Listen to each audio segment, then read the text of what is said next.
let's talk about health. And we're talking about sickle cell. We've been told that it's a killer, and the World Health Organization is now insisting that that is a public health problem, no longer a medical child. We're told also that 500,000 children born globally, about 60% of them are likely to die. In Ghana, 15,000 kids born will die from sickle cell. My guest in the studio will help us to understand what it is. Now, a book has been launched to try and get you and I to understand what it is and how we can stay safe by managing it. To my left is a public health nurse at the police hospital, Jemima Amoisi Yabwa. Grateful for your time. Thank you. And then to my extreme left is a retired pediatrician and a child health specialist, John Kramwa. John, grateful for your time this morning. Thank you very much. Let me start with you, John. So, what is it, sickle cell? Right. Yes. Sickle cell is an inherited condition which affects the red cells of the blood. There are three types of blood cells. We've got the red cells, the white cells, and platelets. We'll concentrate on red cells alone now. Red cells contain a red substance called hemoglobin. That's what makes all blood red. The normal red cell containing the normal hemoglobin is shaped like a donut, right. Oval shaped. That shape allows the cell to be able to negotiate itself through all the blood vessels. Some of the blood vessels are very tiny. We call them capillaries. The size is like hair, a strand of hair. And these cells are able to go through the cells to get to all parts of the body.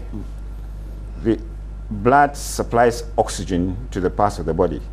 Lack of oxygen causes the part to die, and there's a lot of pain. At that particular point where there's no oxygen. Okay. Now, sickle cell is one of the abnormal hemoglobins. There is a normal hemoglobin which we call A, and sickle cell is one of the abnormal hemoglobin. We'll leave the others and concentrate on sickle, which we refer in medical terms as S. That's it. S. To go back to the normal red cell, it lives in the blood for about 120 days. Sickle cell is shaped like the sickle, the farm implement that we use to, pluck cocoa and, weed grass and all that. Is it the same as what the half moon? Yes, something like a half moon. Definitely, is a half right. moon. Yes, that's it. Well, the sickle cell lives in the blood for only about 30 days, and it's rigid, so it cannot negotiate its way through all the blood cells and things like that. When it comes to the smaller ones, it gets stuck. And because of it getting stuck, blood doesn't get to the part that is supposed to be. It blocks the vessel. And so blood is unable to cross it to the other part. Side. And that's where the pain is. The pain, yes. I see that. So in sickle cell, I don't have medical eyes. I'm not professionally trained. How do I notice I have sickle cell? How do you notice I have sickle cell? Okay, it's by blood test. That's the only way that you can tell that you have sickle cell. So if I'm having pains around my body, I can't say simply say I have sickle cell. There are several causes of pain in the body. I'll come back to you to talk more about that. But Jemima, how is it like living with it? Living with it, if you don't know, it's difficult. But if you know, it's very easy. Living with it, you have to drink a lot of water. Because if you are dehydrated, definitely you go into crisis. So water is one of the medications for sickle cell patients. It is a medication? It's a medication. And yet the disease cannot be treated? Yeah, it cannot be treated. It's manageable. It's manageable, just as other chronic conditions. It's manageable, sorry. And also, if you expose yourself to extreme emotions, excessive exercises, which is beyond you, and also at times, some of them, even during examination, they get into crisis because you are stressed up. Yes. and it constricts the blood vessels. If you say extreme motion, I want my viewers to really understand. Extreme motions, at what point? Let's take a classical example. What kind of emotions? Well, emotions, what will be extreme to me wouldn't be extreme to you. But failing an exams, death of a loved one, broken hearts, and other issues Those can cause. They cannot trigger. Yes. I see. And also when the child gets malaria, it also triggers the person to get. So the things that you have to do to prevent malaria, if you do them, hardly will your child get into crisis. And that one, it will be easy for you to live with it. And fruits and vegetables. If the person eats a lot of fruits and vegetables, it's easy for you also to live. I come back to John. So the World Health Organization said it is a public health problem now. How much of it do we know? And for instance, what are we doing to get people to know what sickle cell is? We can talk about your book. Okay, I think it's everybody has to know about it, and you know, wherever. But do we know? That's what we need to do. A lot of education, a lot of education, because we need to tell people about it, because without that, and like many other things which we do not understand very well, we attribute it to the evil spirit. That's one of the myths associated with disease. There are so many myths and that it is caused by witchcraft. Witchcraft, myths and misunderstanding in the, you know, and unfortunately, it's in places where maybe medical help or scientific knowledge is not that readily available in close communities, you know, that these myths and misunderstandings thrive. And there are, you know, some people who give wrong information, you see, to people.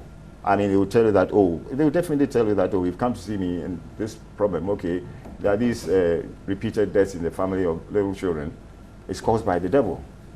And it's easier to believe that when there is no alternative, like proper education.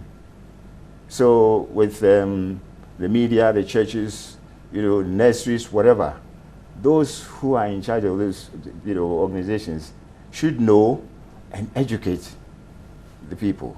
And with proper education, you can, you know, I mean, you know, books, publications. Okay. And, John, let's say on symptoms. If I have malaria, yes. I mean, without testing, even though I could be wrong, I can notice some symptoms that are associated with the malaria, even though you could be wrong.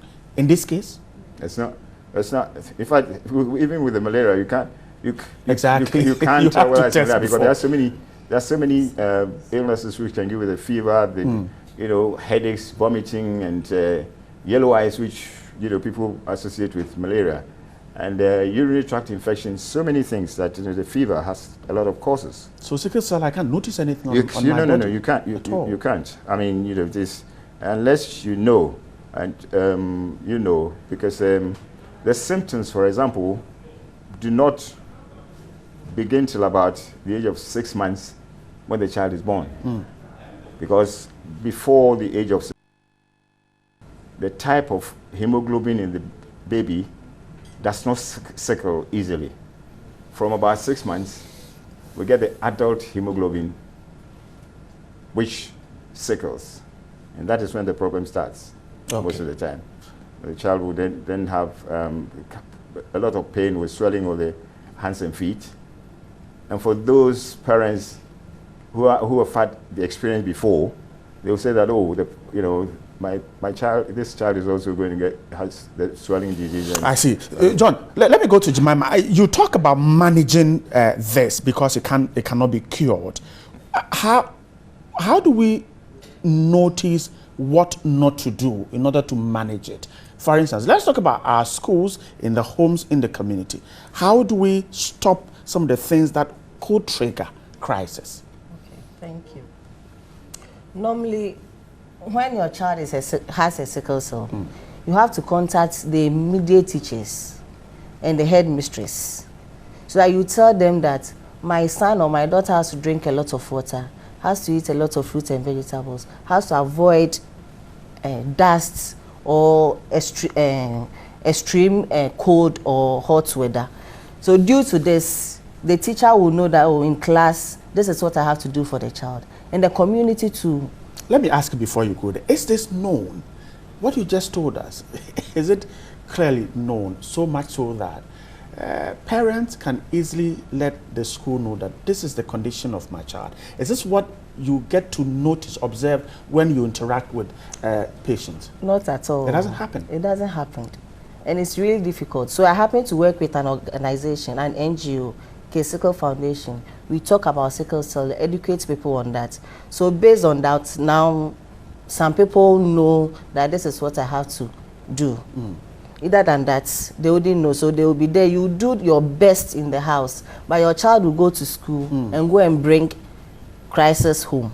Then the community too, now the filth are enormous. There's filth everywhere. Yes. So when your child gets infection or malaria, it's also attribute to crisis. So that one, so you have to look at it. Then we need family support, because if we don't get the support, I tell you, you will lose your child. Because family support, not only the mother or the father, normally the men, they run away, excuse me to say, when the child is admitted. That is debatable. Yes. Because normally they always blame the mothers that it is you who has given my child the sickle cell. But it is not a one-person thing. It is both parents who gives the child the sickle cell. I'll get Dr. John to quickly explain that when I get to him, and particularly what his book would do to help us know. But let me stay here. Now, there seems to be a huge communication gap. So, for instance, a teacher is in class, and because he or she isn't aware that a child is a sickler, I mean, that child is maltreated, and it triggers a crisis. You're working on that too? Yeah, we are working on that, because some of the children will go to school, then they'll be stigmatized. That you always get sick, you are a sickler, you very soon you will die. Sometimes they even say that he or she is lazy. That is why he pretends to be sick. Yes. So when it's just that way that you are advocating for it, you are creating the awareness, you are not meaning. That is it. Perhaps you're not talking loudly enough? Oh, we are doing our best. But it's just that we are not meaning, just like other conditions that a lot of people support it. With sickle cell, it's only when it's sickle cell day that people talk about it. So we are doing our best. And at least the media, when we come around, we help you. Yes. John, so your book send information is to across. break down the information for us to understand and become aware of the problem. Tell me about it. That's exactly what I set out to do, to bring the subject to the very simplest for what I always say, that a 12-year-old to be able to read. It's important to understand the genetics, or the genetics, that the inheritance of the condition, particularly that it's not just one person who gives the child the sickle cell disease. And also it's important for everybody, particularly the youngsters, to understand that they should know the type of sickle status they are. Before getting married? Before they're getting married, because let's put it this way. We have the sickle cell disease and the sickle cell trait, which is the carrier state. Those who carry the sickle cells do not have any problems at all under normal circumstances. They can live normally. They can live normally to 100 years without any problem. They don't go into crisis at all. They don't go into crisis under normal circumstances. In extreme conditions of low oxygen and all, the very low oxygen, they can have problems. But ordinarily, they are okay without any problem. That is why they are fit enough to get married and pass on the gene to, to the offspring to have sickle cells. So if somebody with the trait, which is AS, for example, I mean, there are several traits anyway, AS, marries another with AS, there's a likelihood 1 in 4 chance that one of the children will get the sickle cell disease. Mind you, they can have 10 children without any of them having sickle cell disease. It's just like lottery.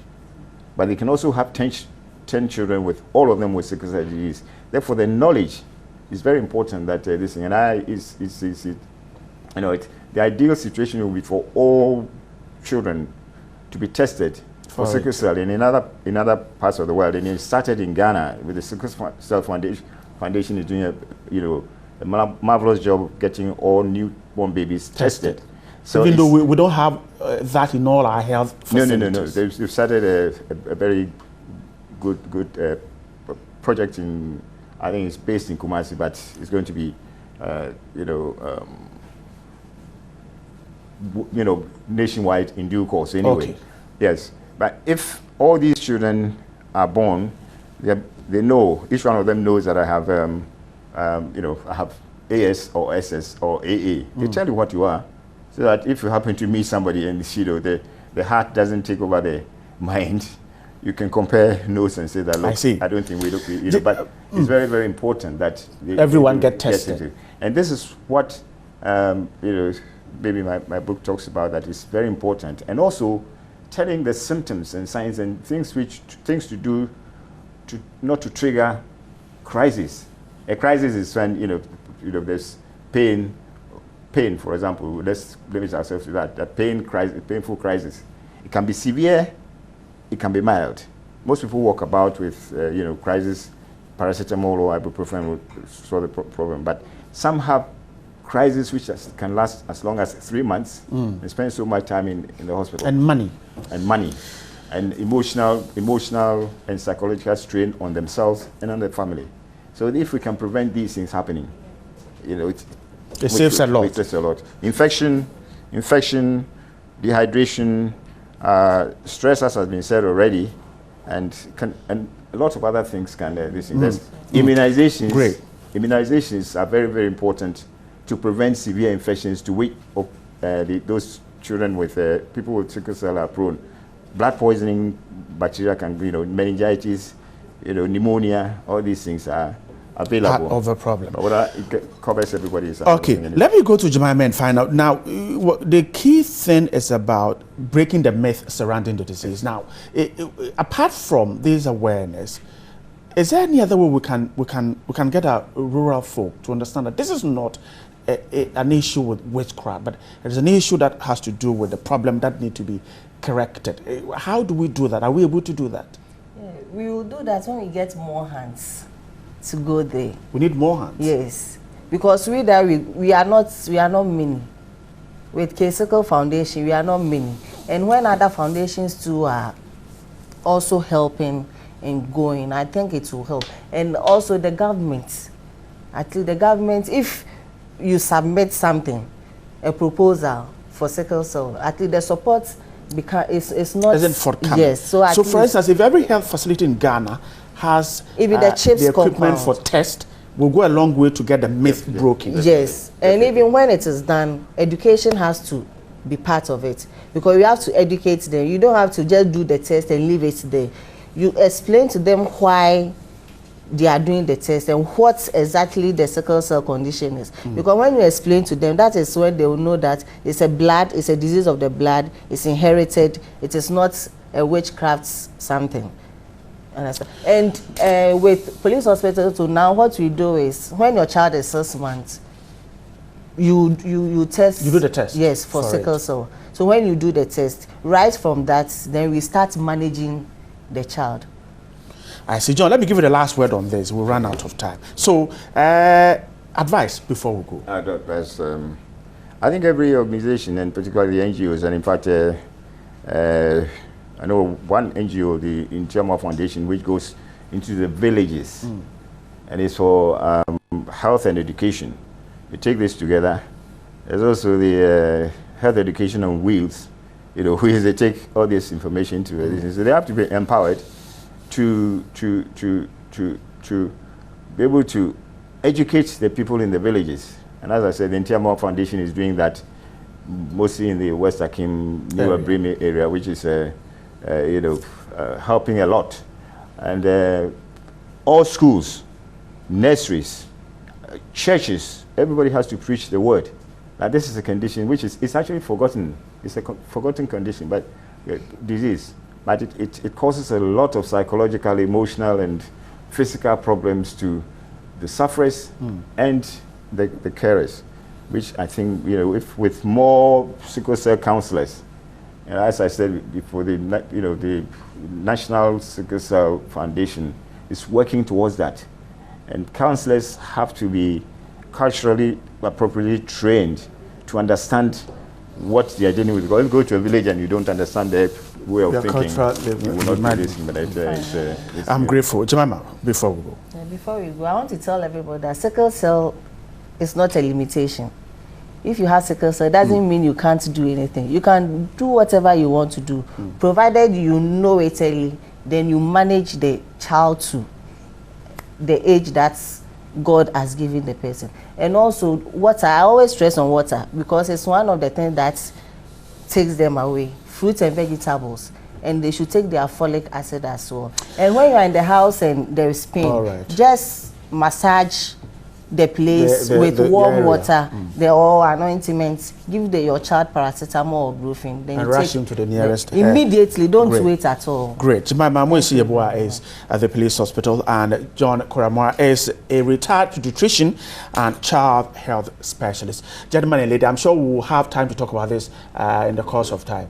Grateful for your time this morning.